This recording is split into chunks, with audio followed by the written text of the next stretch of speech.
नमस्कार। हमारे चैनल वेदांत में आपका स्वागत है। दोस्तों, भगवत गीता पढ़ते हुए जितना आश्चर्य होता है, महर्षि वेदव्यास ने मनुष्य के जीवन को संभालने वाले ऐसे सार्वभौमिक और सर्वकालिक सूत्र कैसे लिखे, उससे कुछ ज़्यादा हैरानी होती है अष्टावक्र गीता को पढ़ते हुए। आखिर महर्षि अष्टावक्र को ब्रह्म और आत्मा के बारे में इतना गहरा ज्ञान कैसे हुआ? इस गीता को पढ़ने का सीधा प्रभाव यह होता है कि आप तुरंत जगत के मिथ्या और आत्मा के सत्य को समझने लगते हैं। यह समझ आपको आपके दुखों से मुक्त करते हुए मोक्ष की ओर आपकी यात्रा शुरू कर देती है। इतनी प्रभावी होने के बावजूद अष्टावक्र गीता भगवत गीता की तुलना में कम पढ़ी जाती है। अष्टावक्र गीता बहुत सहज ही आत्मा से हमारा साक्षात्कार कराती है, लेकिन इतनी सहजता से आत्मा का अन्वेषण करने वाले महर्षि अष्टावक्र के जीवन की कहानी उतनी ही उलझी हुई है। आइए इस महानतम बाल ऋषि की जीवन गाथा से रूबरू होते हैं। महाभारत के 132वें और 133वें अध्यायों में अष्टावक्र के जीवन की कहानी कही गई है। इन अध्यायों के मुताबिक छांदोग्य उपनिषद में जिनका वर्णन मिलता है, ऐसे एक ऋषि थे आरुणि उद्दालक। वह तत्त्वमसि महावाक्य के प्रणेता महर्षि थे। इस महावाक्य का अर्थ होता है तत्त्वम असि, यानी वह तुम ही हो। उन्होंने ही अपने पुत्र ऋषि श्वेतकेतु को ब्रह्म विद्या का विशेष ज्ञान दिया। महर्षि उद्दालक के एक दूसरे शिष्य थे ऋषि कहोड़। उनकी सेवा से प्रसन्न होकर महर्षि उद्दालक ने ऋषि कहोड़ को संपूर्ण वेद शास्त्रों का ज्ञान ही नहीं दिया, बल्कि अपनी बेटी सुजाता का विवाह भी उनसे कर दिया। सुजाता जब गर्भवती हुई तो उनका गर्भस्थ शिशु अग्नि के समान तेजस्वी था। एक दिन जब ऋषि कहोड़ स्वाध्याय कर रहे थे तो गर्भस्थ शिशु ने उन्हें टोकते हुए कहा, पिताजी, आप दिन रात वेद पाठ करते हैं, फिर भी आपका उच्चारण अशुद्ध रहता है। शिष्यों के बीच बैठे महर्षि कहोड़ यह उलाहना सुनकर अपमान से तिलमिला गए। उन्होंने गर्भस्थ बालक को शाप दे दिया, अरे तू गर्भ में रहकर ऐसी टेढ़ी बातें बोलता है, इसलिए तू 8 अंगों से टेढ़ा हो जाएगा। इस शाप के फलस्वरूप बालक 8 अंगों से टेढ़ा पैदा हुआ, इसलिए अष्टावक्र नाम से उसकी प्रसिद्धि हुई। महर्षि उद्दालक के पुत्र श्वेतकेतु की आयु भी अष्टावक्र के समान थी। ऐसे में मामा भांजे की शिक्षा साथ साथ हुई। दोनों के गुरु थे महर्षि उद्दालक। यह बात जान लेना भी जरूरी है कि अष्टावक्र जब माँ के पेट में थे तब सुजाता ने अपने पति ऋषि कहोड़ से पैसों को लेकर चिंता जताई। उनका कहना था कि बालक के जन्म के समय पैसा चाहिए होगा।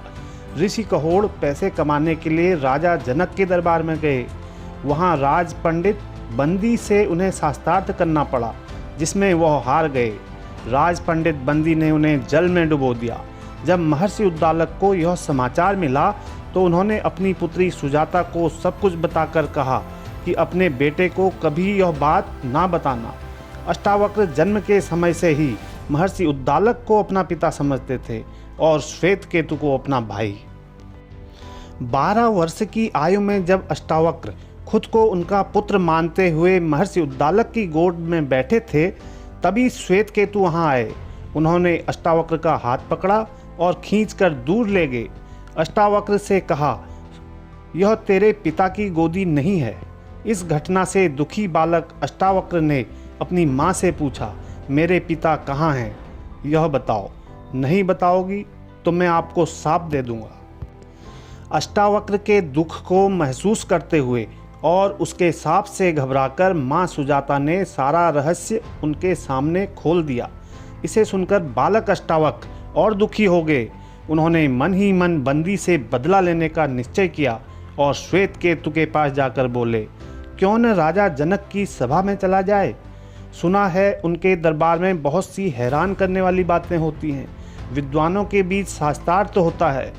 हम दोनों विद्वान ब्राह्मणों का शास्त्रार्थ सुनेंगे। हमें बढ़िया भोजन मिलेगा और हमारी प्रवचन शक्ति भी बढ़ेगी। खुद भी उच्च ज्ञान के प्रति जिज्ञासु होने के कारण श्वेत केतु राजा जनक के यज्ञ में चलने के लिए तैयार हो गए। यज्ञ मंडप की ओर जाते समय रास्ते में ही दोनों की भेंट राजा जनक से हो गई। उस समय राज सेवक जब उन्हें मार्ग से हटने को कहने लगे तो अष्टावक्र बोले, जब तक ब्राह्मण का सामना न हो तब तक अंधे, बहरे, स्त्री, बोझ ढोने वाले और राजा का मार्ग छोड़ देना चाहिए। लेकिन यदि ब्राह्मण मिल जाए तो सबसे पहले उसी को मार्ग देना चाहिए। यह सुनकर राजा जनक ने मार्ग छोड़ दिया और कहा, आग कभी छोटी नहीं होती। देवराज इंद्र भी सदा ब्राह्मणों के आगे मस्तक झुकाते थे। इसके बाद यज्ञ के द्वार पर द्वारपाल ने कहा, हम पंडित राज बंदी के आज्ञा पालक हैं। उनकी आज्ञा अनुसार इस यज्ञ में बालक ब्राह्मण प्रवेश नहीं कर सकते। यहाँ वयोवृद्ध और बुद्धिमान ब्राह्मण का ही प्रवेश हो सकता है।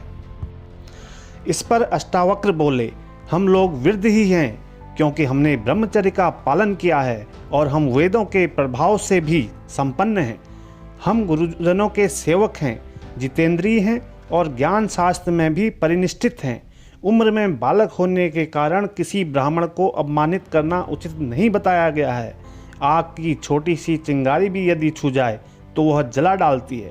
उम्र में बड़ा होने, बाल पकने, धन बढ़ जाने और अधिक भाई बंधु हो जाने से कोई बड़ा नहीं हो जाता। मैं राजसभा में पंडित राजबंदी से मिलने आया हूँ। आज तुम हमें शास्त्रार्थ करते देखोगे और बंदी को परास्त हुआ पाओगे। द्वारपाल के संकेत करने पर उन्होंने राजा जनक से कहा, मैं अद्वैत ब्रह्म के विषय में अपने विचार रखने आया हूँ। बंदी नामक वह प्रसिद्ध विद्वान कहाँ है? मैं उनसे मिलकर उनके तेज को उसी प्रकार शांत कर दूंगा जिस प्रकार सूर्य तारों की ज्योति को विलुप्त कर देता है। राजा जनक ने कहा, ब्राह्मण कुमार, तुम अपने विपक्षी की प्रवचन शक्ति को जाने बिना ही बंदी को हराने की बात कर रहे हो। जो प्रतिवादी के बल को नहीं जानते वही ऐसी बातें कर सकते हैं। वेदों का अनुशीलन करने वाले बहुत से ब्राह्मण बंदी का प्रभाव देख चुके हैं। अष्टावक्र ने जवाब दिया, महाराज, बंदी को हम जैसों से शास्त्रार्थ करने का अवसर नहीं मिला है, इसलिए वह सिंह बने हुए हैं। आज वह जब मुझसे मिलेंगे तो रास्ते में पड़ी टूटी हुई लकड़ी की भांति पड़े रह जाएंगे। इस पर राजा जनक ने परीक्षा लेने के उद्देश्य से कहा, जो पुरुष 30 अवयव, 12 अंश, 24 पर्व और 308 अरावले पदार्थ को जानता है, उसके प्रयोजन को समझता है, वह उच्च कोटि का ज्ञानी है। इसके उत्तर में अष्टावक्र बोले, महाराज, जिसमें 12 अमावस्या, 12 पूर्णिमा, 24 पर्व, ऋतु रूपी 6 नाभि, मास रूप 12 अंश और दिन रूप 308 अरे हैं, वह निरंतर घूमने वाला संवत्सर रूप कालचक्र आपकी रक्षा करे। इसके बाद राजा जनक ने और भी कई गूढ़ प्रश्न पूछे जिनके अष्टावक्र ने सटीक उत्तर दिए। तब जनक बोले, ब्राह्मण, आपकी शक्ति तो देवताओं के समान है। मैं आपको मनुष्य नहीं मानता। आप बालक भी नहीं हैं। मैं तो आपको वृद्ध ही समझता हूँ। वाद विवाद करने में आपके समान दूसरा नहीं, अतः आपको यज्ञ मंडप में जाने के लिए द्वार प्रदान करता हूँ। इसके बाद अष्टावक्र ने बंदी के प्रश्नों के उत्तर दिए और आधे श्लोक को पूरा कर बंदी को हरा दिया। इस पर राजा जनक ने शास्त्रार्थ के नियम के अनुसार अष्टावक्र को ही यह बताने के लिए कहा कि बंदी को किस प्रकार प्राण दंड दिया जाए। अष्टावक्र ने यह निर्णय स्वयं बंदी पर छोड़ दिया। बंदी ने बताया कि वह राजा वरुण का पुत्र है। वरुण के यहाँ भी आपके इस यज्ञ के समान 12 वर्षों में पूर्ण होने वाला यज्ञ हो रहा है। उस यज्ञ को पूरा करने के लिए मैंने जल में डुबाने के बहाने कुछ चुने हुए ब्राह्मणों को वरुण लोक भेज दिया था और अब वे सब फिर लौट कर आ रहे हैं। मैं पूज्य ब्राह्मण कुमार अष्टावक्र जी का सत्कार करता हूँ, जिनके कारण मेरा अपने पिताजी से मिलना संभव होगा। वे सभी ब्राह्मण जो बंदी द्वारा डुबोकर मारे गए थे, सहसा राजा जनक के समीप प्रकट हो गए। बंदी स्वयं समुद्र के जल में समा गया। बंदी पर विजय पाकर अपने पिता और मामा के साथ अष्टावक्र अपने नाना महर्षि उद्दालक के आश्रम में लौट आए। बाद में कहोड़ ऋषि ने अपनी पत्नी के पास अष्टावक्र को बुलाया और कहा, बेटा तुम शीघ्र ही इस समंगा नदी में स्नान के लिए प्रवेश करो। जल का स्पर्श होते ही अष्टावक्र के सभी अंग सीधे हो गए। इसी से समंगा नदी पुण्य हो गई। राजा जनक को दिए ज्ञान से संभव हुई अष्टावक्र गीता। अष्टावक्र और उद्दालक के पुत्र श्वेतकेतु दोनों महर्षि समस्त भूमंडल के वेद वेत्ताओं में श्रेष्ठ थे। महर्षि श्वेतकेतु मंत्र शास्त्र में निपुण थे। कहते हैं कि उन्होंने मानव रूप धारणी सरस्वती देवी का प्रत्यक्ष दर्शन किया था।